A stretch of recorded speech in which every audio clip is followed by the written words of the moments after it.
The word jihad is mentioned in the Quran about 41 times. The words mercy, peace and compassion are mentioned about 355 times. Yes, come in. Come on in, Riaz. Sit down, please. Contrary to popular belief in most Western cultures, Islam is a religion that preaches peace and tolerance. Yes, Patricia.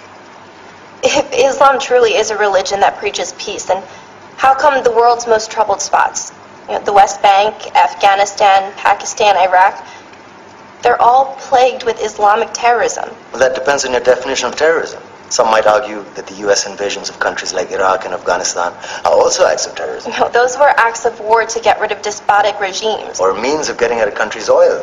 Conspiracy theories. Well, may I? Yes, please. Go ahead, Riaz. Mr. Khan is right. I mean, if we're talking about terrorists, the world's biggest terrorists are the white superpowers. Come on now. No, really, stop and think about it. Explain 9/11. Okay. Do you know how many people died in the Twin Towers strike? Around 3,000. And do you have any idea how many people died in the bombing of Afghanistan? Take a wild guess. More than 15,000 people died. And that's just conservative figures. About 50,000 tons of explosives were dropped on innocent civilians. Men, women, children. Yeah, but that was because of the Taliban.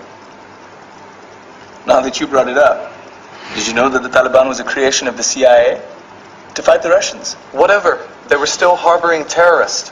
Yeah, right. Terrorists that were never found. Just like the weapons of mass destruction that were never found in Iraq. Do you want to get into the death toll in Iraq? 500,000 civilians and counting. And what do Britain and America say when they don't find these weapons? It's simple. They just say sorry. And still refuse to relinquish control of these countries. What are you trying to say? What I'm trying to say is that just because you're American, wear a fancy suit, and call yourself the president, doesn't make you any less of a terrorist. I'm saying that if you don't stop meddling in other people's countries, you will face a backlash. If Muslims like you feel that way, then why don't you get out of our country? We will. As soon as you promise to leave ours.